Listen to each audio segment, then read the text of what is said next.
পাঠ করছি শরৎচন্দ্র চট্টোপাধ্যায়ের বিখ্যাত উপন্যাস শেষ প্রশ্ন। মনোরমা আশুবাবু শুধু কন্যাই নয়, তার সঙ্গী, সাথী, মন্ত্রী, বন্ধু, একেবারে সমস্তই ছিল মেয়েটি। তাই পিতার মর্যাদা রক্ষার্থে সে সসংকোচ দূরত্ব সন্তানের অবশ্যই পালনীয় বিধি বলিয়া বাঙালি সমাজে চলিয়া আসিতেছে। অধিকাংশ স্থলেই তাহা রক্ষিত হইয়া উঠিত না। মাঝে মাঝে এমন সব আলোচনাও উভয়ের মধ্যে উঠিয়া পড়িত, যাহা অনেক পিতার কানেই অত্যন্ত অসঙ্গত ঠেকিবে, কিন্তু ইহাদের ঠেকিত না। মেয়েকে আশুবাবু যে কত ভালোবাসিতেন তাহার সীমা ছিল না। স্ত্রী বিয়োগের পরে আর যে বিবাহের প্রস্তাব মনে ঠাঁই দিতেও পারেন নাই, হয়তো তাহারও একটি কারণেই মেয়েটি। অথচ বন্ধুমহলে কথা উঠিলেই নিজের 3.5 মণ ওজনের দেহ ও সেই দেহ বাতে পঙ্গুত্ব প্রাপ্তির অজুহাত দিয়া সখেদে কহিলেন, আর কেন আবার একটা মেয়ে সর্বনাশ করা ভাই? যে দুঃখ মাথায় নিয়ে মনির মা স্বর্গে গেছেন সে তো জানি, সেই আশুবিদদের যথেষ্ট। মনোরমা একথা শুনিলে ঘোরতর আপত্তি করিয়া বলিত, বাবা, তোমার একথা আমার সয় না। এখানে তাজমহল দেখে কত লোকের কত কি মনে হয়। আমার মনে হয় শুধু তোমাকে আর মাকে। আমার মা স্বর্গে গেছেন দুঃখ সয়ে। তুই তো তখন সবে 10-12 বছরের মেয়ে, জানিস তো সব। কার গলায় যে কিসের মালা পরার গল্প আছে সে কেবল আমিই জানি রে মনি, আমিই জানি।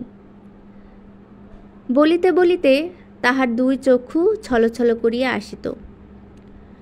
আগ্রায় আসিয়া তিনি অসংকোচে সকলের সহিত মিশিয়াছেন, কিন্তু তাহার সর্বাপেক্ষা হৃদয়তা জন্মিয়াছিলেন অবিনাশবাবুর সহিত। অবিনাশ সহিষ্ণু ও সংযত প্রকৃতির মানুষ।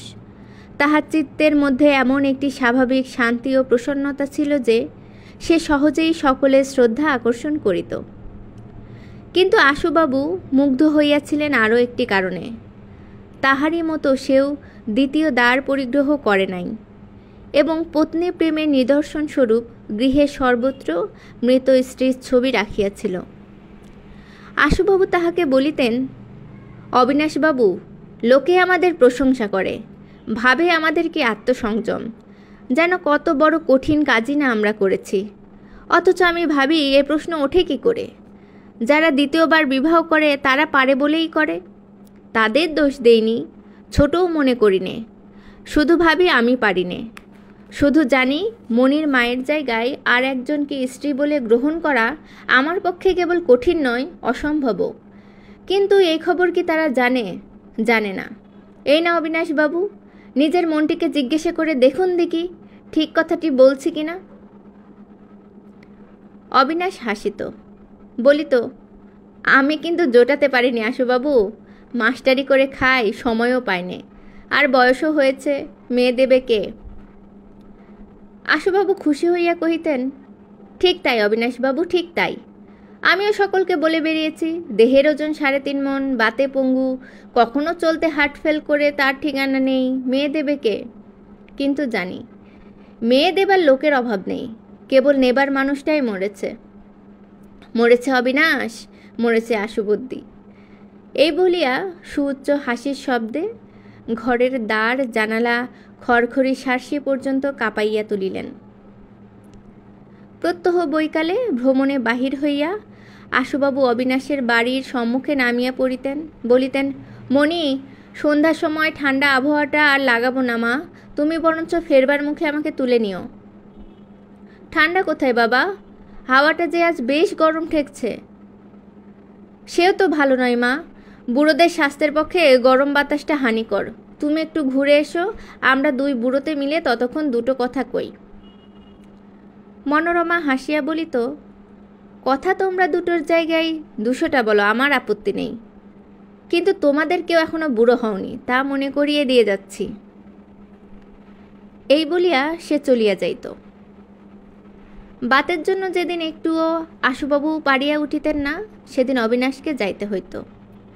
গাড়ি পাঠাইয়া, লোক পাঠাইয়া, চায়ের নিমন্ত্রণ করিয়া, যেমন করিয়াই হোক, আশুবুদ্ধির নির্বাসিত তাহার এড়াইবার জো ছিল না।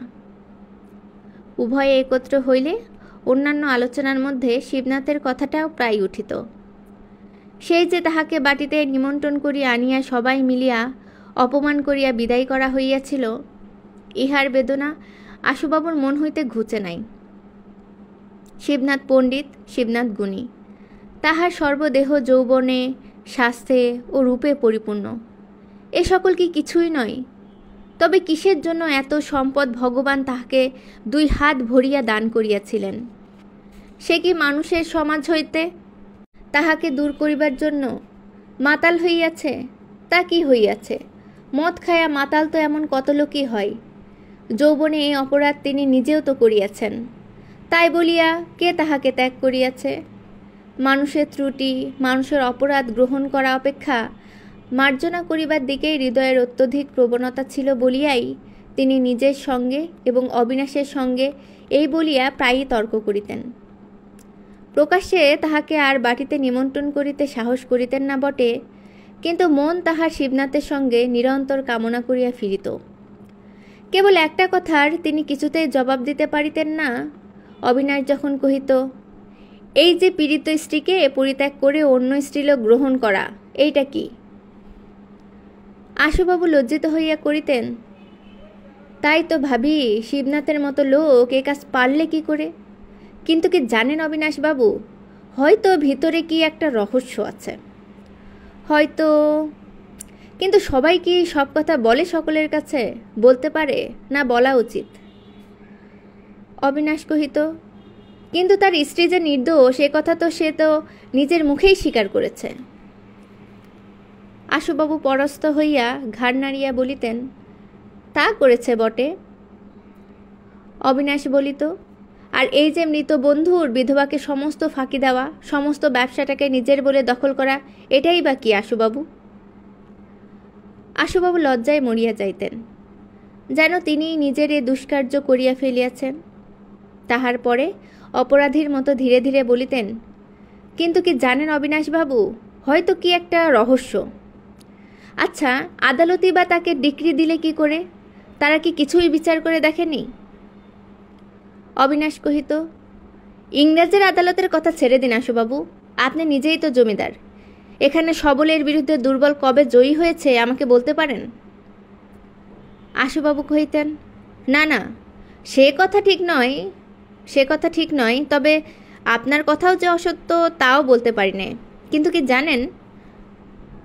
মনোরমা হঠাৎ আসিয়া পড়িলে হাসিয়া বলিত, জানেন সবাই। বাবা, তুমি নিজেই মনে মনে জানো অবিনাশবাবু মিথ্যে তর্ক করছেন না। ইহার পরে আশুবাবুর মুখে আর কোনো কথা জোগাইত না। শিবনাথের সম্বন্ধে মনোরমার বিমুখতাই ছিল যেন সবচেয়ে বেশি। মুখে সে বিশেষ কিছু বলিত না, কিন্তু পিতা কন্যাকেই ভয় করিতেন সর্বাপেক্ষা অধিক। যেদিন সন্ধ্যাবেলায় শিবনাথ ও তাহার স্ত্রীর জলে ভিজিয়া এ বাড়িতে আশ্রয় লইতে বাধ্য হইয়াছিল, তাহার 2 দিন পর্যন্ত আশুবাবু বাতের প্রকোপে একেবারে শয্যাগত হইয়া পড়িয়াছিলেন। নিজেও নড়িতে পারেন নাই, অবিনাশও কাজের তাড়ায় আসিয়া জুটিতে পারেন নাই। কিন্তু আসিবা মাত্রই আশুবাবু বাতের ভীষণ যাতনা ভুলিয়া আরাম কেদারায় সোজা হইয়া বসিয়া বলিলেন, ওহে অবিনাশবাবু, শিবনাথের স্ত্রীর সঙ্গে যে আমাদের পরিচয় হয়ে গেল, মেয়েটি যেন একেবারে লক্ষ্মীর প্রতিমা। এমন রূপ কখনো দেখিনি। মনে হলো এদের দুজনকে ভগবান যেন কোনো উদ্দেশ্য করেই মিলিয়েছেন। বলেন কি? হ্যাঁ তাই, দুজনকে পাশাপাশি রাখলেই চেয়ে থাকতে হবে, চোখ ফেরাতে পারবেন না অবিনাশবাবু, তা বলে রাখলাম। অবিনাশ সহস্যে কহিলেন, হতে পারে, কিন্তু আপনি যখন প্রশংসা শুরু করেন তখন তার আর মাত্রা থাকে না আশুবাবু। আশুবাবু ক্ষণকাল তাহার মুখের প্রতি চাহিয়া থাকিয়া বলিলেন, ও দোষ আমার আছে, মাত্রা ছাড়িয়ে যেতে পারলে এক্ষেত্রেও যেতাম, কিন্তু শক্তি নেই। যাই, কেননা এর সম্বন্ধে বলি মাত্রার বাদিকেই থাকবে, ডান দিকে পৌঁছাবে না। অবিনাশ সম্পূর্ণ যে বিশ্বাস করিলেন তাহা নয়, কিন্তু পূর্বের পরিহাসের ভঙ্গিও আর রহিল না। বলিলেন, সেদিন শিবনাথ তাহলে অকারণে দম্ভ করেননি বলুন, কিন্তু পরিচয় হলো কি করে? আশুবাবু বলিলেন, নিতান্তই দৈব ঘটনা। শিবনাথের প্রয়োজন ছিল আমার কাছে, স্ত্রী সঙ্গে ছিলেন, কিন্তু বাড়িতে আনতে সাহস করেননি। বাইরে একটা গাছতলায় দাঁড় করিয়ে রেখেছিলেন, কিন্তু বিধি বক্র হলে মানুষের কৌশল আর খাটে না, অসম্ভব বস্তুও সম্ভব হয়ে পড়ে। তাইও হলো। এই বলিয়া তিনি সেদিনের ঝড় বাদলের ব্যাপারে সবিস্তরে বর্ণনা করিয়া কহিলেন, আমাদের মণি কিন্তু খুব খুশি হতে পারেনি। ওরই সমবয়সী, হয়তো কিছু বড় হতেও পারে। কিন্তু মণি বলিলেন, শিবনাথবাবু সেদিন সত্য কথাই বলেছিলেন। মেয়েটি যথার্থই অশিক্ষিত কোনো এক দাসী কন্যা। অন্তত সে যে আমাদের ভদ্র সমাজের নয়, তাতে কোনো সন্দেহ নাই। অবিনাশ কৌতূহলী হইয়া উঠিলেন, কি করে বোঝা গেল? আশুবাবু বলিলেন, মেয়েটি নাকি ভিজে কাপড়ের পরিবর্তে একখানা ফর্সা কাপড় চেয়েছিলেন এবং বলেছিলেন তিনি কারো ব্যবহার করা সাবান ব্যবহার করতে পারেন না, ঘৃণা বোধ হয়। অবিনাশ বুঝিতে পারিলেন না ইহার মধ্যে ভদ্র সমাজের বহির্ভূত প্রার্থনার কি আছে। আশুবাবুও ঠিক তাহাই কহিলেন। বলিলেন, এর মধ্যে যে অসঙ্গত যে কি আছে আমি আজও ভেবে পাইনি। কিন্তু মণি বলে, কথার মধ্যে সব নয় বাবা, সে বলার ভঙ্গির মধ্যে যে কী ছিল সে কানে না শুনলে বোঝা যায় না। তাছাড়া মেয়েদের চোখ কানকেও ফাঁকি দেওয়া যায় না। আমাদের ঝিটি পর্যন্ত বুঝতে নাকি বাকি ছিল না যে মেয়েটি তাদেরই একজন, তার মনিবদের কেউ নয়। খুব নিচু থেকে হঠাৎ উঁচুতে উঠতে যা হয়, এরও হয়েছে ঠিক তাই। অবিনাশ ক্ষণকাল মৌন থাকিয়া বলিলেন, দুঃখের কথা, কিন্তু আপনার সঙ্গে পরিচয় হলো কিভাবে? আপনার সঙ্গে কি কথা কইল নাকি? আশুবাবু বলিলেন, নিশ্চয়ই। ভিজে কাপড় ছেড়ে সোজা আমার ঘরে এসে বসলেন। কুণ্ঠার বালাই নেই।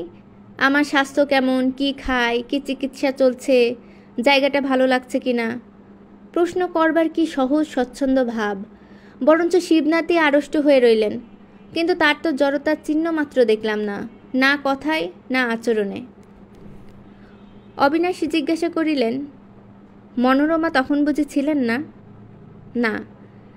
তার কি যে অশ্রদ্ধা হয়ে গেছে তা বলবার নয়।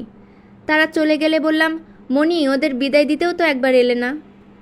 মণি বললে, আর যা বলো বাবা পারি, কিন্তু বাড়ির দাসী চাকরকে বসুন বলে অভ্যর্থনা করতেও পারবো না, আসুন বলে বিদায় দিতেও পারবো না, নিজের বাড়িতে হলেও না। এরপরে আর বলবার কি আছে? বলিবার কি আছে অবিনাশ নিজেও ভাবিয়া পাইলেন না। শুধু মৃদুকণ্ঠে কহিলেন, বলা কঠিন আশুবাবু, কিন্তু মনে হয় যেন মনোরমা ঠিক কথাই বলেছেন।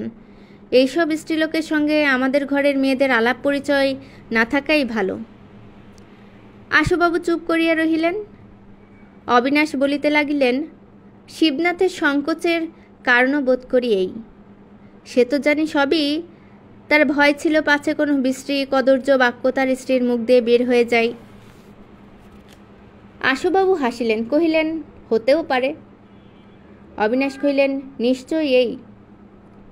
আশুবাবু প্রতিবাদ করিলেন না, শুধু কহিলেন, মেয়েটি কিন্তু লক্ষ্মীর প্রতিমা। এই বলিয়া ছোট্ট একটু নিঃশ্বাস ফেলিয়া আরাম কেদারায় হেলান দিয়া শুইলেন।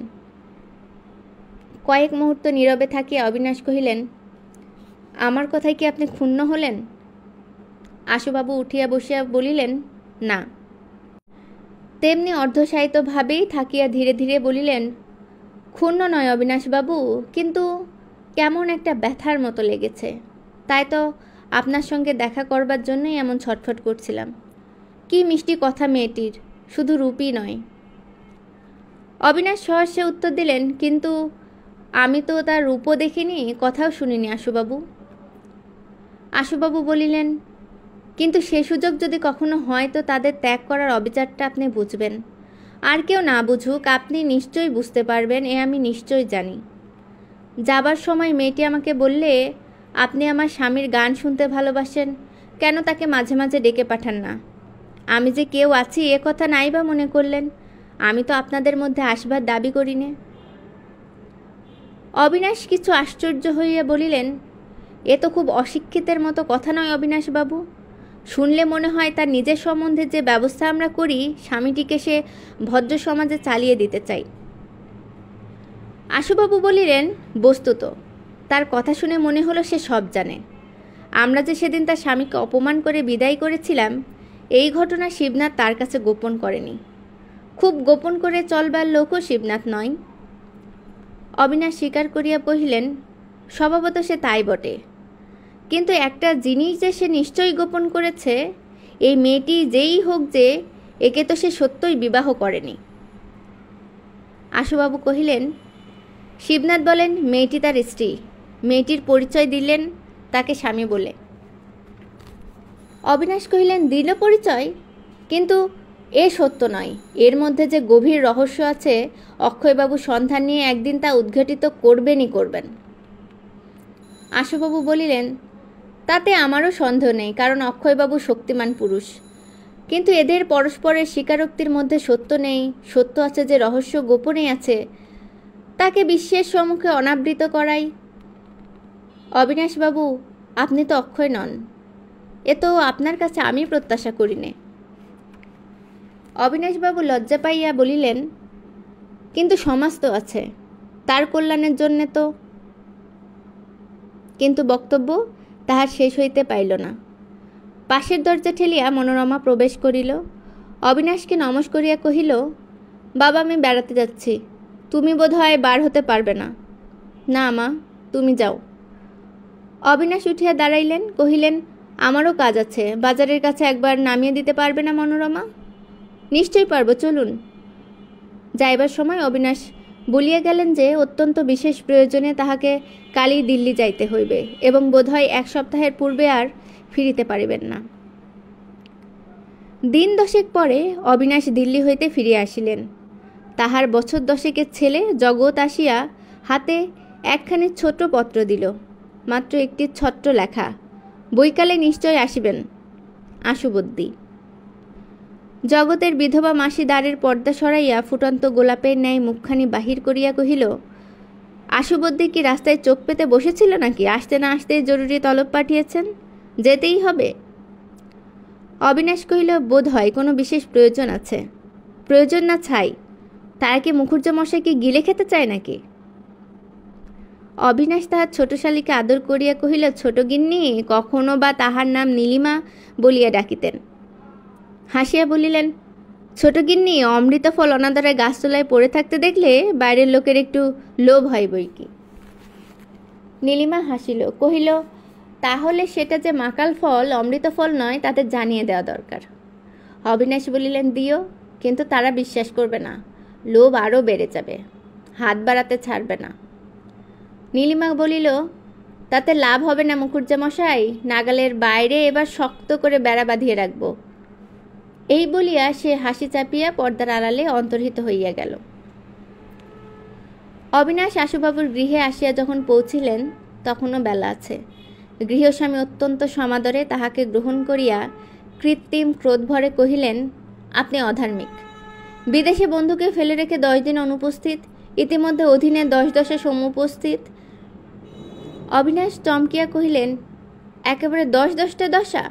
প্রথমটা বলুন। বলি, প্রথম দশায় ঠ্যাং দুটো শুধু তাজা হয়েছে তাই নয়, অতি দ্রুত বেগে নিচে হতে উপরে এবং উপর হতে নিচে গমনাগমন শুরু করেছে, অত্যন্ত ভয়ের কথা। দ্বিতীয়টা বর্ণনা করুন। দ্বিতীয় এই যে আজ কি একটা পর্ব উপলক্ষে হিন্দুস্থানি নারিকল যমুনা কূলে সমবেত হয়েছেন এবং হরেন্দ্র, অক্ষয় প্রভৃতি পণ্ডিত সমাজ নির্লিপ্ত নির্বিকার চিত্তে তথায় এইমাত্র অভিযান করেছেন। বেশ ভালো কথা। তৃতীয় দশা বিবৃত করুন। দর্শনেচ্ছ আশুবদ্দি অতি উৎকণ্ঠিত হৃদয়ে অবিনাশের অপেক্ষা করছেন, প্রার্থনা তিনি যেন অস্বীকার না করেন। অবিনাশ সহস্যে কহিলেন, তিনি প্রার্থনা মঞ্জুর করলেন, এবার চতুর্থ দশার বর্ণনা করুন। আশুবাবু বলিলেন, এইটা একটু গুরুতর। বাবা যে বিলেত থেকে ভারতে পদার্পণ করে প্রথমে কাশী এবং পরে এই আগ্রায় এসে পরশ্য উপস্থিত হয়েছেন। সম্প্রতি মোটর কলে বিগড়েছে, বাবাজি স্বয়ং মেরামতি কার্যে নিযুক্ত। মেরামত সমাপ্ত প্রায় এবং তিনি এলেন বলে। অভিলাষ প্রথম জ্যোৎস্নায় সবাই একসঙ্গে মিলে আজ তাজমহল নিরীক্ষণ করা। অবিনাশের হাসি মুখ গম্ভীর হইল। জিজ্ঞাসা করিলেন, এই বাবাজিটি কে আশুবাবু? এর কথাই কি একদিন বলতে গিয়েও হঠাৎ চেপে গিয়েছিলেন? আশুবাবু বলিলেন, হ্যাঁ, কিন্তু আজ আর বলতে, অন্তত আপনাকে বলতে বাধা নেই।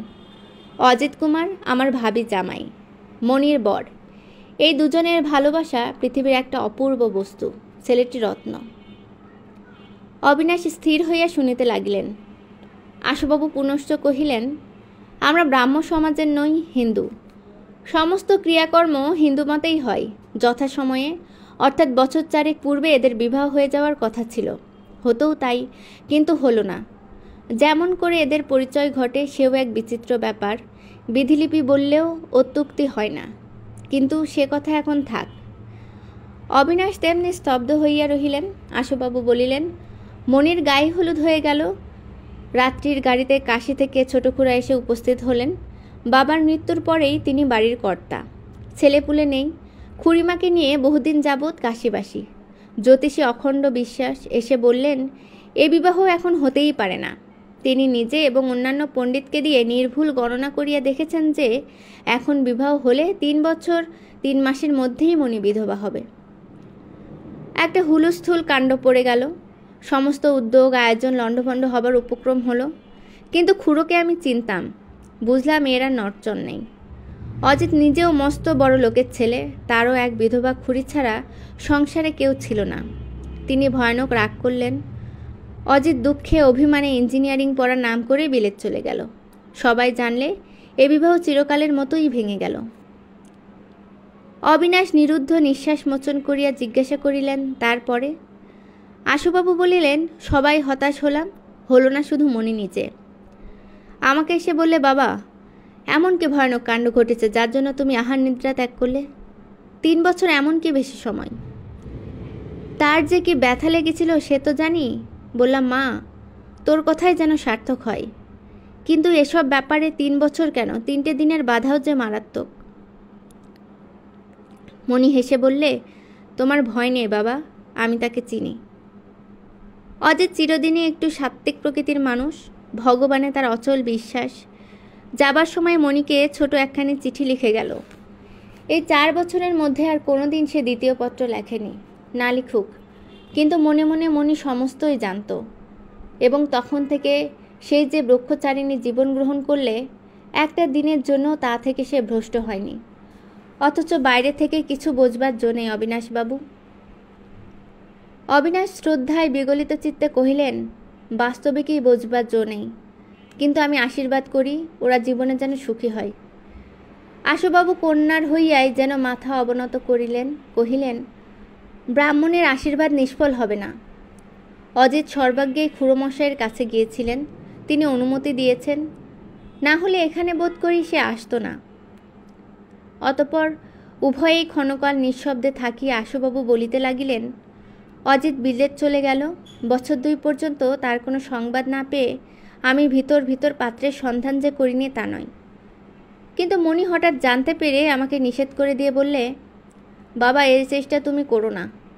আমাকে তুমি প্রকাশ্যেই সম্প্রদান করনি, কিন্তু মনে মনে তো করেছিলে। আমি বললাম, এমন কত ক্ষেত্রেই তো হয় মা, কিন্তু মেয়ে 2 চক্ষে যেন জল ভরে এলো। বললে, হয় না বাবা, শুধু কথাবার্তাই হয়, কিন্তু তার বেশি না বাবা। আমার অদৃষ্টে ভগবান যা লিখেছেন তাই যেন সইতে পারি। আমাকে আর কোনো আদেশ তুমি করো না। দুজনেরই চোখ দিয়ে জল পড়তে লাগলো। মুছে ফেলে বললাম, অপরাধ করেছি মা, তোর অবুঝ বুড়ো ছেলেকে তুই ক্ষমা কর। অকস্মাৎ পূর্বস্মৃতির আবেগে তাহার কণ্ঠ রুদ্ধ হইয়া আসিল। অবিনাশ নিজেও অনেকক্ষণ কথা কহিতে পারিলেন না। তাহার পরে ধীরে ধীরে বলিলেন, আশুবাবু, কত ভুলই না আমরা সংসারে করি, এবং কত অন্যায় ধারণাই না আমরা জীবনে পোষণ করি। আশুবাবু ঠিক বুঝিতে পারিলেন না, কহিলেন, কিসের? এই যেমন আমরা অনেকেই মনে করি মেয়েরা উচ্চশিক্ষিত হয়ে মেম সাহেব বনে যায়, হিন্দুর প্রাচীন মধুর সংস্কার আর তাদের হৃদয়ে স্থান পায় না। কত বড় ভ্রম বলুন তো। আশুবাবু ঘাড় নাড়িয়া কহিলেন, ভ্রম অনেক স্থলেই হয় বটে, কিন্তু কি জানেন অবিনাশবাবু, শিক্ষাই বা কি আর অশিক্ষাই বা কি? আসল বস্তু হচ্ছে পাওয়া। এই পাওয়া না পাওয়ার উপরেই সমস্ত নির্ভর করে, নইলে একের অপরাধ অপরের স্কন্ধে আরোপ করলেই গোল বাধে। এই যে অজিত, মণি কোথায়? বছর 30 বয়সের একটি সুশ্রী বলিষ্ঠ যুবা ঘরে প্রবেশ করিল। তাহার কাপড়ের জামায় কালির দাগ। কহিল, মণি আমাকেই এতক্ষণ সাহায্য করছিলেন, তার কাপড়েও কালি লেগেছে, তাই বদলে ফেলতে গেছেন। মোটরটা ঠিক হয়ে গেছে, সোফারকে সামনে আনতে বলে দিলাম। আশুবাবু কহিলেন, অজিত, ইনি আমার পরম বন্ধু শ্রীযুক্ত অবিনাশ মুখোপাধ্যায়, এখানকার কলেজের অধ্যাপক, ব্রাহ্মণ, একে প্রণাম করো। আগন্তুক যুবক অবিনাশকে ভূমিষ্ঠ প্রণাম করিল। উঠিয়া দাঁড়াইয়া আশুবাবুকে উদ্দেশ্য করিয়া কহিল, মনির আসতে মিনিট 5 বেশি লাগবে না, কিন্তু আপনি একটু তাড়াতাড়ি প্রস্তুত হয়ে নিন, দেরি হলে সব দেখার সময় পাওয়া যাবে না। লোকে বলে তাজমহল দেখে আর স্বাদ মেটে না। আশুবাবু কহিলেন, স্বাদ না মেটবারই জিনিস বাবা, কিন্তু আমরা তো প্রস্তুত হয়েই আছি, বরঞ্চ তোমারই দেরি, তোমারই এখনো কাপড় ছাড়তে বাকি। ছেলেটি নিজের পোশাকের প্রতি একবার দৃষ্টিপাত করিয়া কহিল, আমার আর বদলাতে হবে না, এতেই চলে যাবে। এই কালিশুদ্ধ? ছেলেটি হাসিয়া কহিল, তা হোক, এই আমাদের পেশা, কাপড়ে কালি লাগায় আমাদের অগৌরব হয় না। কথা শুনিয়া আশুবাবু মনে মনে অত্যন্ত প্রীত হইলেন এবং অবিনাশ্য যুবকের বিনম্র সরলতায় মুগ্ধ হইলেন। মণি আসিয়া উপস্থিত হইল। সহসা তাহার প্রতি চাহিয়া অবিনাশ যেন চমকিয়া গেলেন। কিছুদিন তাহাকে দেখেন নাই, ইতিমধ্যে এই অপ্রত্যাশিত আনন্দের কারণ ঘটিয়াছে। বিশেষত তাহার পিতার নিকট হইতে এইমাত্র যে সকল কথা শুনিতেছিলেন, তাহাতে মনে করিয়াছিলেন মনোরমার মুখের উপর আজ হয়তো এমন কিছু একটা দেখিতে পাইবেন যাহা অনির্বচনীয়, যাহা জীবনে কখনো দেখেন নাই। কিন্তু কিছুই তো নয়, নিতান্ত ওই সাদাসিধা পোশাক, গোপন আনন্দের প্রচ্ছন্ন আড়ম্বর কোথাও প্রকাশ পায় নাই। সুগভীর প্রসন্নতার শান্ত দীপ্তি মুখের কোনোখানে বিকশিত হইয়া উঠে নাই, বরঞ্চ কেমন একটা ক্লান্তির ছায়া চোখের দৃষ্টিকে ম্লান করিয়াছে। অবিনাশের মনে হইল পিতৃস্নেহবশে হয়তো তিনি নিজের কন্যাকে ভুল বুঝিয়াছেন, না হয় একদিন যাহা সত্য ছিল আজ তাহা মিথ্যা হইয়া গেছে। অনতিকাল পরে প্রকাণ্ড মোটরযানে সকলেই বাহির হইয়া পড়িলেন। নদীর ঘাটে ঘাটে তখন পুণ্যলুব্ধ নারী ও রূপলুব্ধ পুরুষের ভিড় বিরল হইয়া আসিয়াছে। সুন্দর ও সুদীর্ঘ পথে সর্বত্রই তাহাদের সাজসজ্জা ও বিচিত্র পরিদেহ অস্তমান রবিকরে অপরূপ হইয়া উঠিয়াছে। তাহাই দেখিতে দেখিতে তাহারা বিশ্বখ্যাত অনন্ত সৌন্দর্যময় তাজের সিংহদ্বারের সম্মুখে আসিয়া যখন উপনীত হইলেন, তখন হৈমন্তের নাতিদীর্ঘ দিবাভাগ অবসানের দিকে যাইতেছে। যমুনাকূলে যাহা কিছু দেখিবার দেখা সমাপ্ত করিয়া অক্ষয়ের দলবল ইতিপূর্বেই আসিয়া হাজির হইয়াছেন। তাজ তাহারা অনেকবার দেখিয়াছেন, দেখিয়া দেখিয়া অরুচি ধরিয়া গিয়াছে, তাই উপরে না উঠিয়া নিচে বাগানের একাংশে আসন গ্রহণ করিয়াই উপবিষ্ট ছিলেন। ইহাদিগকে আসিতে দেখিয়া উচ্চ কোলাহলে সংবর্ধনা করিলেন। বাত ব্যাধি পীড়িত আশুবাবু অতি গুরুভার দেহখানি ঘাসের উপর বিনস্ত করিয়া দীর্ঘশ্বাস মোচন করিয়া কহিলেন, আহ, বাঁচা গেল। এখন যার যত ইচ্ছে মমতাজ বেগমের কবর দেখে আনন্দ লাভ করো গে বাবা। আশুবর্দী এইখান থেকেই বেগম সাহেবকে কুর্নিশ জানাচ্ছেন, এর অধিকার তাকে দিয়ে হবে না। মনোরমা ক্ষুণ্ণ কণ্ঠে কহিল, সে হবে না বাবা, তোমাকে একলা ফেলে রেখে আমরা কেউ যেতে পারবো না। ভয় নেই মা, তোমার বুড়ো বাপকে কেউ চুরি করবে না। অবিনাশ কহিলেন, না, সে আশঙ্কা নেই, রীতিমতো কপিকল, লোহার চেন ইত্যাদি সংগ্রহ করে না আনলে তুলতে পারবে কেন? মনোরমা কহিল, আমার বাবাকে আপনারা খুঁড়বেন না, আপনাদের নজরে নজরে বাবা এখানে এসে অনেকটা রোগা হয়ে গেছেন। অবিনাশ বলিলেন, তা যদি হয়েই থাকেন তো আমাদের অন্যায় হয়েছে, এ কথা মানতেই হবে, কারণ দ্রষ্টব্য হিসেবে সে বস্তুর মর্যাদা তাজমহলের চেয়েও কম নয় তো।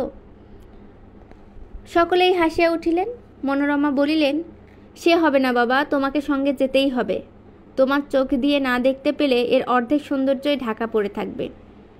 যিনি যত খবরই দিন, তোমার চেয়ে আসল খবরটি কিন্তু কেউ বেশি জানে না। ইহার অর্থ যে কি তাহা অবিনাশ ভিন্ন আর কেহ জানিত না।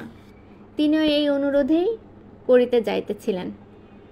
সহসা সকলেরই চোখ পড়িয়া গেল এক অপ্রত্যাশিত বস্তুর প্রতি। তাজের পূর্বদিক ঘুরিয়া অকস্মাৎ শিবনাথ ও তাহার স্ত্রী সম্মুখে আসিয়া পড়িল।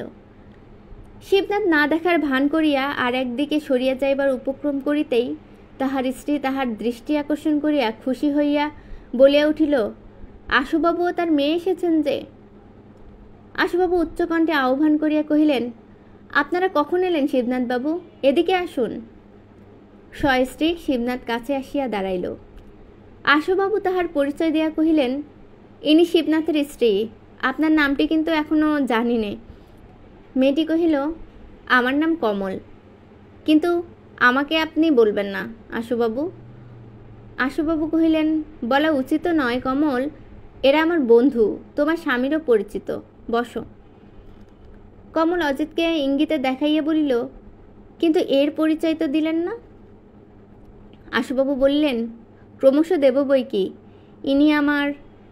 ইনি আমার পরম আত্মীয়, নাম অজিত কুমার রায়। দিন কয়েক হলো বিলেত থেকে ফিরে এসে আমাদের দেখতে এসেছেন। কমল, তুমি কি আজ এই প্রথম তাজমহল দেখলে? মেয়েটি মাথা নাড়িয়া বলিল, হ্যাঁ। আশুবাবু বলিলেন, তাহলে তুমি ভাগ্যবতী, কিন্তু অজিত তোমার চেয়েও ভাগ্যবান, কেননা এই পরম বিস্ময়ের জিনিসটি সে এখনও দেখেনি, এইবার দেখবে। কিন্তু আলো কমে আসছে, আর তো দেরি করলে চলবে না অজিত। মনোরমা বলিল, দেরি তো শুধু তোমার জন্যই হচ্ছে বাবা, ওঠো। ওঠা তো সহজ ব্যাপার নয় মা, তার জন্য যে আয়োজন করতে হয়। তাহলে সেই আয়োজনই করো বাবা। করি। আচ্ছা কমল, দেখে কীরকম মনে হলো? কমল কহিল, বিস্ময়ের বস্তু বলেই মনে হলো। মনোরমা ইহার সহিত কথা কহে নাই। এমনকি পরিচয় আছে, এই পরিচয়টুকুও তাহার আচরণে প্রকাশ পাইল না। পিতাকে তাগিদ দিয়া কহিল, সন্ধ্যা হয়ে আসছে বাবা, এবার ওঠো। উঠি মা। এই বলিয়া আশুবাবু উঠিবার কিছুমাত্র উদ্যম না করিয়া বসিয়া রহিলেন। কমল একটুখানি হাসিল, মনোরমার প্রতি চাহিয়া কহিল, ওর শরীরও ভালো নয়, ওঠানামা করাও সহজ নয়, তার চেয়ে বরঞ্চ আমরা এখানে বসে গল্প করি, আপনারা না হয় দেখে আসুন। মনোরমা এ প্রস্তাবে জবাবও দিলেন না, শুধু পিতাকেই জিদ করিয়া পুনরায় কহিল, না বাবা, সে হবে না, ওঠো তুমি এবার। কিন্তু দেখা গেল উঠিবার চেষ্টা প্রায় কাহারও নাই। যে জীবন্ত বিস্ময় এই অপরিচিত রমণীর সর্বাঙ্গ ব্যাপিয়া অকস্মাৎ মূর্ত হইয়া উঠিয়াছে, ইহার সম্মুখে ওই অদূর অবস্থিত মর্মরের অব্যক্ত বিস্ময় যেন এক মুহূর্তেই ঝাপসা হইয়া গিয়াছে। অবিনাশের চমক ভাঙিল, বললেন, উনি না গেলে হবে না। মনোরমার বিশ্বাস, ওর বাবা চোখ দিয়ে না দেখতে পেলে তাজের অর্ধেক সৌন্দর্যই উপলব্ধি করা যাবে না। কমল সরল চোখ দুটি তুলিয়া জিজ্ঞাসা করিল, কেন? আশুবাবুকে কহিল, আপনি বুঝি এ বিষয়ে একজন বিশেষজ্ঞ লোক এবং সমস্ত তত্ত্বই জানেন বুঝি? মনোরমা মনে মনে বিস্মিত হইল, কথাগুলো তো ঠিক অশিক্ষিত দাসীকন্যার মতো নয়। আশুবাবু পুলকিত হইয়া কহিল, কিছু জানি নে, বিশেষজ্ঞও নই, সৌন্দর্য তত্ত্বের গোড়ার কতটুকুও জানি নে, সেদিক দিয়ে আমি একে দেখিও নে কমল। আমি দেখি সম্রাট শাহজাহানকে, আমি দেখি তার অপরিসীম ব্যথা যেন পাথরের অঙ্গে অঙ্গে মাখানো, আমি দেখি তার একনিষ্ঠ পত্নী প্রেম, যা এই মর্মর কাব্যের সৃষ্টি করে চিরদিনের জন্য তাকে বিশ্বের কাছে অমর করেছে। কমল অত্যন্ত সহজ কণ্ঠে তাহার মুখের প্রতি চাহিয়া কহিল, কিন্তু তার তো শুনেছি আরও অনেকজন বেগম ছিল। সম্রাট মমতাজকে যেমন ভালোবাসতেন, তেমন আরও 10 জনকে ভালোবাসতেন। হয়তো কিছু বেশিও হতে পারে, কিন্তু একনিষ্ঠ প্রেম তাকে বলা যায় না আশুবাবু, সে তার ছিল না। এই অপ্রচলিত ভয়ানক মন্তব্যে সকলে চমকিয়া গেলেন। আশুবাবু কিংবা কেহ ইহার হঠাৎ উত্তর খুঁজিয়া পাইলেন না। কমল কহিল, সম্রাট ভাবুক ছিলেন, সম্রাট কবি ছিলেন। তার শক্তি, সম্পদ এবং ধৈর্য দিয়ে এত বড় একটা বিরাট সৌন্দর্যের বস্তু প্রতিষ্ঠিত করে গেছেন। মমতাজ একটা আকস্মিক উপলক্ষ, নইলে এমন সুন্দর সৌধ তিনি যে কোনো ঘটনা নিয়ে রচনা করতে পারতেন। ধর্ম উপলক্ষ হলেও ক্ষতি ছিল না। সহস্র লক্ষ মানুষ বধ করা দিগ্বিজয়ের স্মৃতি উপলক্ষ হলেও এমনি চলে যেত। এই একনিষ্ঠ প্রেমের দান নয়, বাদশার স্বকীয় আনন্দলোকের অক্ষয় দান, এই তো আমাদের কাছে যথেষ্ট। অজিত ও মনোরমা তাজ দেখিয়া যখন ফিরিয়া আসিল, তখন সূর্য অস্ত গিয়াছে, কিন্তু আলো শেষ হয় নাই। সকলে বেশ তাল পাকাইয়া বসিয়াছেন, তর্ক ঘোরতর হইয়া উঠিয়াছে। তাজের কথা, বাসায় ফিরিবার কথা, এমনকি অজিত মনোরমার কথা পর্যন্ত তাহাদের মনে নাই। অক্ষয় নীরবে ফুলিতেছেন দেখিয়া সন্দেহ হয়। রব তিনি ইতিপূর্বে যথেষ্টই করিয়াছেন, এখন দম লইতেছেন। আশুবাবু দেহের অধোভাগ চক্রের বাহিরের দিকে প্রসারিত দিয়া ঊর্ধ্বভাগ দুই হাতের উপর ন্যস্ত করিয়া গুরুভার বহন করিবার একটা উপায় করিয়া লইয়া অত্যন্ত মন দিয়া শুনিতেছেন। অবিনাশ সম্মুখের দিকে অনেকখানি ঝুঁকিয়া খড় দৃষ্টিতে কমলের প্রতি চাহিয়াছেন। বোঝা গেল সম্প্রতি সওয়াল জবাব এই দুজনের মধ্যেই আবদ্ধ হইয়াছে। সকলেই আগন্তুকদের প্রতি মুখ তুলিয়া চাহিলেন। কেহ ঘাটটা একটু নাড়িয়া, কেহ সেটুকু করিবারও ফুরসত পাইলেন না। কমল ও শিবনাথ ইহারাও মুখ তুলিয়া দেখিল, কিন্তু আশ্চর্য এই যে একজনের চোখের দৃষ্টি যেমন শিখার মতো জ্বলিতেছে, অপরের চোখের দৃষ্টি তেমনি ক্লান্ত ও মলিন। সে যেন কিছুই দেখিতেছে না, কিছুই শুনিতেছে না। এই দলের মধ্যে থাকিয়াও শিবনাথ কোথায় যেন দূরে চলিয়া গেছে। আশুবাবু শুধু বলিলেন, বসো। কিন্তু তাহারা কোথায় বসিল কিংবা বসিল কিনা সে দেখিবার সময় পাইলেন না। অবিনাশ বোধ করি অক্ষয়ের যুক্তিমালার ছিন্ন সূত্রটা হাতে জড়াইয়া লইয়াছিলেন। বলিলেন, সম্রাট শাহজাহানের প্রসঙ্গ এখন থাক, তার সম্বন্ধে চিন্তা করে দেখবার হেতু আছে স্বীকার করি। প্রশ্নটা একটু জটিল, কিন্তু প্রশ্ন যেখানে ওই সম্মুখের মার্বেলের মতো সাদা, জলের ন্যায় তরল, সূর্যের আলোর মতো স্বচ্ছ এবং সোজা, এই যেমন আমাদের আশুবাবু জীবনে কোনো দিকে অভাব কিছু ছিল না, আত্মীয় স্বজন বন্ধু বান্ধবের চেষ্টা ত্রুটিও ছিল না, জানি তো সব, কিন্তু একথা উনি ভাবতেই পারলেন না তার মৃত স্ত্রীর জায়গায় আর কাউকে এনে বসানো যায় কীরূপে। এই বস্তু তার কল্পনারও অতীত। বলতো, নরনারীর প্রেমের ব্যাপারে এত বড় আদর্শ কত উঁচুতে স্থান। কমলকে একটা বলিতে যাইতেছিল, কিন্তু পেছনের দিকে একটা মৃদু স্পর্শ অনুভব করিয়া ফিরিয়া চাহিল। শিবনাথ কহিলেন, এখন এই আলোচনা থাক। কমল জিজ্ঞাসা করিল, কেন? শিবনাথ উত্তরে শুধু বলিলেন, এমনি বলছিলাম। এই বলিয়া চুপ করিলেন। তাহার কথায় বিশেষ কেহ মনোযোগ করিল না। সেই উদাস অন্যমনস্ক চোখের অন্তরালে কি কথা যে চাপা রহিল কেহ তাহা জানিল না, জানিবার চেষ্টাও করিল না। কমল কহিল, ও এমনি? তোমার বাড়ি যাবার তাড়া পড়েছে বুঝি? কিন্তু বাড়িটি তো সঙ্গেই আছে। এই বলিয়া সে হাসিল। আশুবাবু লজ্জা পাইলেন। হরেন্দ্র অক্ষয় মুখ টিপিয়া হাসিলেন। মনোরমা অন্যদিকে চক্ষু ফিরাইল। কিন্তু যাহাকে লক্ষ্য করিয়া বলা হইল, সে শিবনাথের আশ্চর্য সুন্দর মুখের উপরে একটা রেখারও পরিবর্তন হইল না। সে যেন একেবারে পাথরে গড়া, যেন দেখিতেও পায় না, শুনিতেও পায় না। অবিনাশের দেরি সহিতেছিল না, বলিলেন, আমার প্রশ্নের জবাব দাও। কমল কহিল, কিন্তু স্বামীর নিষেধ যে, তার অবাধ্য হওয়া কি উচিত? এই বলিয়া সে হাসিতে লাগিল। অবিনাশ নিজেও না হাসিয়া পারিলেন না, কহিলেন, এক্ষেত্রে অপরাধ হবে না। আমরা এতগুলি লোকে মিলে তোমাকে অনুরোধ করছি, তুমি বলো। কমল বলিল, আশুবাবুকে আজ নিয়ে শুধু 2টি দিন দেখতে পেয়েছি, কিন্তু এরই মধ্যে মনে মনে ওকে আমি ভালোবেসেছি। এই বলিয়া শিবনাথকে দেখাইয়া কহিল, এখন বুঝতে পারছি উনি কেন আমাকে বলতে নিষেধ করেছিলেন। আশুবাবু নিজেই তাহাতে বাধা দিয়া কহিলেন, কিন্তু আমার দিক দেখে তোমার কুণ্ঠাবোধ করবার কোনো কারণ নেই। বুড়ো আশুবদ্দি বড্ড নিরীহ মানুষ কমল, তাকে মাত্র 2টি দিন দেখেই অনেকটা ঠাউর করেছ। আরও 2 দিন দেখলেই বুঝবে তাকে ভয় করবার মতো ভুল আর সংসারে নেই। তুমি স্বচ্ছন্দে বলো। এসব কথা শুনতে আমার সত্যি আনন্দ হয়। কমল কহিল, কিন্তু ঠিক এজন্যই তো উনি বারণ করেছিলেন, আর এজন্যই অবিনাশবাবুর কথার উত্তরে এখন আমাকে বলতে বাধছে যে নরনারীর প্রেমের ব্যাপারে একে আমি বড় বলে মনে করি নে, আদর্শ বলেও মানি নে। অক্ষয় কথা কহিল, তাহার প্রশ্নের ভঙ্গিতে শ্লেষ ছিল। বলিল, খুব সম্ভব আপনারা মানেন না, কিন্তু কি মানেন একটু শুনতে পাই। কমল তাহার প্রতি চাহিল, কিন্তু তাহাকে সে উত্তর দিল না। বলিল, একদিন স্ত্রীকে আশুবাবু ভালোবেসেছিলেন, কিন্তু তিনি আর বেঁচে নেই। তাকে দেবারও কিছু নেই, তাকে কাছে পাবারও কিছু নেই, তাকে সুখী করারও যায় না, দুঃখ দেওয়াও যায় না, তিনি নেই। ভালোবাসার পাত্র গ্যাসে নিশ্চিহ্ন হয়ে মুছে আছে কেবল একদিন যে তাকে ভালোবেসেছিলেন সেই ঘটনাটা মনে। মানুষ নেই, আছে স্মৃতি। তাকেই মনের মধ্যে অহরহ পালন করে বর্তমানের চেয়ে অতীতটাকে ধ্রুব জ্ঞানে জীবনযাপন করার মধ্যে যে বড় আদর্শ আছে আমি তা ভেবে পাইনি। কমলের মুখে। এই কথাটাই আশুবাবু পুনরায় আঘাত পাইলেন। বলিলেন, কমল, কিন্তু আমাদের দেশে বিধবাদের হাতে তো শুধু এই জিনিসটাই থাকে, চরম সম্বল। স্বামী যায়, কিন্তু তার স্মৃতি নিয়েই তো বিধবা জীবনের পবিত্রতা অব্যাহত থাকে। এ কি তুমি মানো না? কমল বলিল, না। একটা বড় নাম দিলেই তো কোনো জিনিস সংসারে সত্যি বড় হয়ে যায় না।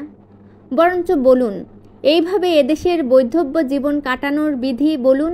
একটা মিথ্যেকে সত্যের গৌরব দিয়ে লোকে তাদের ঠকিয়ে আসছে। আমি অস্বীকার করব না। অবিনাশ বলিলেন, তাও যদি হয়, মানুষে যদি তাদের ঠকিয়েও এসে থাকে, বিধবার ব্রহ্মচর্যের মধ্যে না থাক, ব্রহ্মচর্যের কথা আর তুলব না, কিন্তু তার আমরণ সংযত জীবনযাত্রাকে কি বিরাট পবিত্রতার মর্যাদাটাও দেব না? কমল হাসিয়া কহিল, অবিনাশবাবু, এও আরেকটা ওই শব্দের মোহ, সংযম। বাক্যটা বহুদিন ধরে বহু মর্যাদা পেয়ে পেয়ে এমনই স্ফীত হয়ে উঠেছে যে তার আর স্থান, কাল, কারণ অকারণ নেই। বলার সঙ্গে সঙ্গেই সম্ভ্রমে মানুষের মাথা নত হয়ে আসে, কিন্তু অবস্থা বিশেষে এও যে একটা ফাঁকা আওয়াজের বেশি নয়, এমন কথাটা উচ্চারণ করতেও সাধারণ লোকের যদি বা ভয় হয়, আমার হয় না। আমি সে দলের নই। অনেকেই অনেক দিন ধরে কিছু একটা বলে আসছে বলেই আমি মেনে নিইনি। স্বামীর স্মৃতি বুকে নিয়ে বিধবার দিন কাটানোর মতো এমন স্বতঃসিদ্ধ পবিত্রতার ধারণাও আমাকে পবিত্র বলে প্রমাণ না করে দিলে স্বীকার করতে বাধে।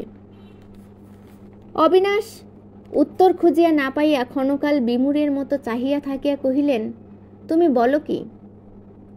অক্ষয় কহিল, দুয়ে দুয়ে চার হয়, এও বোধি আপনাকে প্রমাণ না করে দিলে স্বীকার করেন না। কমল জবাবও দিল না, রাগও করিল না, শুধু হাসিল। আর একটি লোক রাগ করিলেন না, তিনি আশুবাবু। অথচ কমলের কথায় আহত হইয়াছিলেন তিনিই সবচেয়ে বেশি। অক্ষয় পুনশ্চ কহিল, আপনার এসব কদর্য ধারণা আমাদের ভদ্র সমাজের নয়, সেখানে অচল। কমল তেমনি হাসি মুখেই উত্তর দিল, ভদ্র সমাজে অচল হয়েই তো আছে, এ আমি জানি। ইহার পর কিছুক্ষণ পর্যন্ত সকলেই মৌন হইয়া রহিলেন। আশুবাবু ধীরে ধীরে বলিলেন, আর একটা কথা তোমাকে জিজ্ঞাসা করি কমল। পবিত্রতা অপবিত্রতার জন্য বলছি নে, কিন্তু স্বভাবতই যে অন্য কিছু পারে না, এই যেমন আমি, মনির স্বর্গীয়া জননীর স্থানে আর কাউকে বসাবার কথা আমি যে কখনো কল্পনাও করতে পারি নে। কমল কহিল, আপনি যে বুড়ো হয়ে গেছেন আশুবাবু। আশুবাবু কহিলেন, আজ বুড়ো হয়েছে মানি, কিন্তু সেদিন তো বুড়ো ছিলাম না, কিন্তু তখনও তো কথা ভাবতে পারিনি। কমল কহিল, সেদিনও এমনি বুড়োই ছিলেন, দেহে নয় মনে। এক একজন থাকে যারা বুড়ো মন নিয়েই জন্মগ্রহণ করে, সেই বুড়ো শাসনের নিচে তাদের শীর্ণ বিকৃত যৌবন চিরদিন লজ্জায় মাথা হেঁট করে থাকে। বুড়ো মন নিয়ে খুশি হয়ে বলে, আহা, এই তো বেশ, হাঙ্গামা নেই, মাতামাতি নেই, এই তো শান্তি, এই তো মানুষের চরম তত্ত্বকথা। তার কত রকমের কত ভালো ভালো বিশেষণ, কত বাহবার ঘটা। দুই কান পূর্ণ করে তার খ্যাতির বাদ্য বাজে, কিন্তু এ যে তার জীবনের জয়বাদ্য নয়, আনন্দলোকের বিসর্জনের বাজনা, এ কথা সে জানতেও পারে না। সকলেই মনে মনে চাহিলেন, ইহার একটা কড়া রকমের জবাব দেওয়ার প্রয়োজন। মেয়ে মানুষের মুখ দিয়া উন্মাদ যৌবনের এই নির্লজ্জ স্তবগানে সকলের কানের মধ্যে জ্বালা করিতে লাগিল, কিন্তু জবাব দেবার মতো কথাও কেহ খুঁজিয়া পাইলেন না। তখন আশুবাবু মৃদুকণ্ঠে জিজ্ঞাসা করিলেন, কমল, বুড়ো মন তুমি কাকে বলো? দেখি নিজের সঙ্গে একবার মিলিয়ে, এ সত্যিই সেই কি না? কমল কহিল, মনের বার্ধক্য আমি তাকেই বলি আশুবাবু, যে মন সুমুখের দিকে চাইতে পারে না, যার অবসন্ন জরাগ্রস্ত মন ভবিষ্যতের সমস্ত আশায় জলাঞ্জলি দিয়ে কেবল অতীতের মধ্যেই বেঁচে থাকতে চায়, আর যেন তার কিছু করবার নেই, কিছু পাবার দাবি নেই। বর্তমানে তার কাছে লুপ্ত, অনাবশ্যক, অনাগত, অর্থহীন।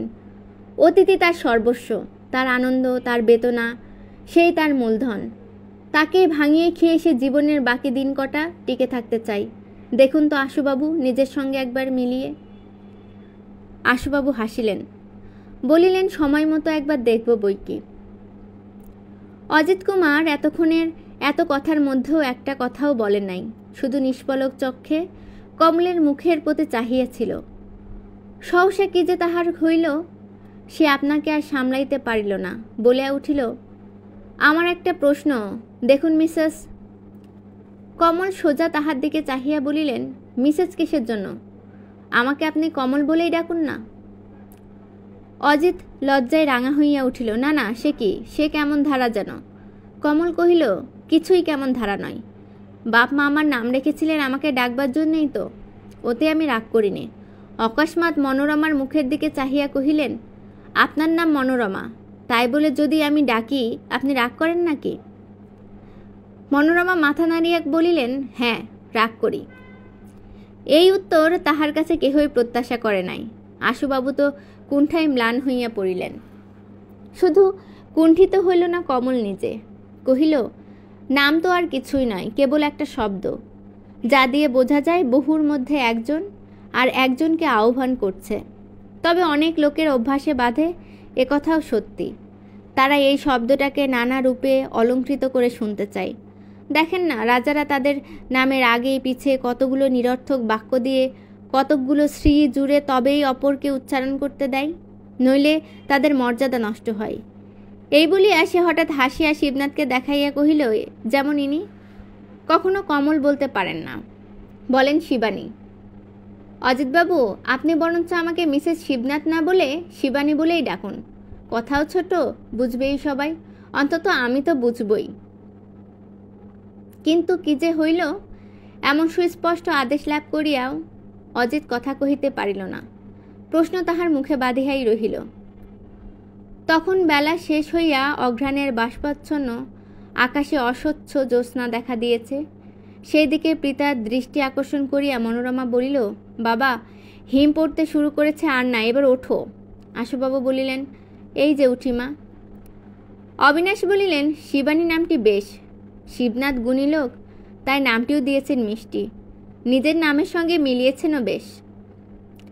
আশুবাবু উৎফুল্ল হইয়া বলিয়া উঠিলেন, শিবনাথ নহে অবিনাশ, উপরের উনি। এই বলিয়া তিনি একবার আকাশের দিকে দৃষ্টিপাত করিয়া কহিলেন, আদ্যিকালের ওই বুড়ো ঘটকটি এদের সব দিক দিয়ে মিল করবার জন্যই যেন আহার নিদ্রা ত্যাগ করে লেগেছিলেন, বেঁচে থাকো। অকস্মাৎ অক্ষয় সোজা হইয়া বসিয়া বার দুই তিন মাথা নাড়িয়া ক্ষুদ্র চক্ষুদ্বয় যথাশক্তি বিস্ফোরিত হইয়া কহিলেন, আচ্ছা, আমি আপনাকে একটা প্রশ্ন করতে পারি? কমল কহিল, কি প্রশ্ন? অক্ষয় বলিলেন, আপনার সংকোচের বালাই তো নেই, তাই জিজ্ঞেস করি। শিবানী নামটি তো বেশ, কিন্তু শিবনাথ বাবুর সঙ্গে কি আপনার সত্যই বিবাহ হয়েছিল? আশুবাবু মুখ কালিবর্ণ করিয়া কহিলেন, বলেন কি অক্ষয়বাবু? অবিনাশ কহিলেন, তুমি কি খেপে গেলে? হরেন্দ্র কহিল, ব্রুট। অক্ষয় কহিল, জানেন তো আমার মিথ্যে চক্ষু লজ্জা নেই। হরেন্দ্র বলিল, মিথ্যে সত্যি কোনোটাই নেই, কিন্তু আমাদের তো আছে। কমল কিন্তু হাসিতে লাগিল, যেন কত তামাশার কথাই না ইহার মধ্যে আছে। কহিল, এতে রাগ করবার কি আছে হরেন্দ্রবাবু? আমি বলছি অক্ষয়বাবু, একেবারে কিছুই হয়নি তা নয়, বিয়ের মতো কি একটা হয়েছিল। যারা দেখতে এসেছিলেন তারা কিন্তু হাসতে লাগলেন, বললেন, এ বিবাহ বিবাহই নয়, ফাঁকি। ওকে জিজ্ঞাসা করতে বললেন, বিবাহ হলো শৈব মতে। আমি বললাম, সেই ভালো, শিবের সঙ্গে যদি শৈব মতেই বিয়ে হয়ে থাকে তো ভাববার কি আছে।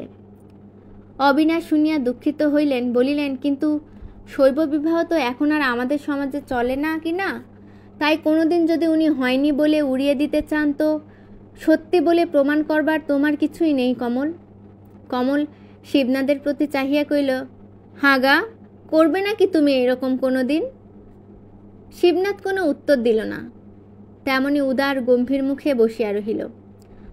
তখন কমল হাসির ছলে কপালে করাঘাত করিয়া বহিলেন, হা অদৃষ্ট, উনি যাবেন হয়নি বলে অস্বীকার করতে, আর আমি যাব তাই হয়েছে বলে পরের কাছে বিচার চাটতে। তার আগে গলায় দেবার মতো একটুখানি দড়িও জুটবে না নাকি? অবিনাশ বলিলেন, জুটতে পারে, কিন্তু আত্মহত্যা তো পাপ। কমল বলিল, পাপ না ছাই, কিন্তু সে হবে না। আমি আত্মহত্যা করতে যাব এ কথা আমার বিধাতা তো পুরুষও ভাবতে পারেন না। আশুবাবু বলিয়া উঠিলেন, এই তো মানুষের মতো কথা কমল। কমল তাহার দিকে চাহিয়া নালিশ করার ভঙ্গিতে বলল, দেখুন তো অবিনাশবাবুর অন্যায়। শিবনাথকে দেখাইয়া কহিল, উনি করবেন আমাকে অস্বীকার, আর আমি যাব তাই ঘাড়ে ধরে ওকে দিয়ে স্বীকার করিয়ে নিতে? সত্য যাবে ডুবে, আর এই অনুষ্ঠানকে মানিনে তার দড়ি দিয়ে ওকে রাখবো বেঁধে? আমি করবে এই কাজ? বলিতে বলিতে তাহার দুই চক্ষু যেন জ্বলিতে লাগিল। আশুবাবু আস্তে আস্তে বললেন, শিবানী, সংসারে সত্য যে বড় এ আমরা সবাই মানি, কিন্তু অনুষ্ঠানও তো মিথ্যে নয়। কমল বলিল, মিথ্যে তো বলিনি। এই যেমন প্রাণটাও সত্য, দেহও সত্য, কিন্তু প্রাণ যখন যায়। মনোরমা পিতার হাত ধরিয়া টানিয়া বলিল, বাবা, ভারী হিম পড়বে, এখন না উঠলেই যে নয়। এই যে মা, উঠি। শিবনাথ হঠাৎ দাঁড়াইয়া উঠিয়া বলিলেন, শিবানী, আর দেরি করো না, চলো। কমল তৎক্ষণাৎ উঠিয়া দাঁড়াইল, সকলকে নমস্কার করিল, বলিল, আপনাদের সঙ্গে পরিচয় হলো যেন কেবল তর্ক করার জন্যই, কিছু মনে করবেন না। শিবনাথ এতক্ষণ পরে একবার হাসিলেন, বলিলেন, তর্কই শুধু করলে শিবানী, শিখলে না কিছুই?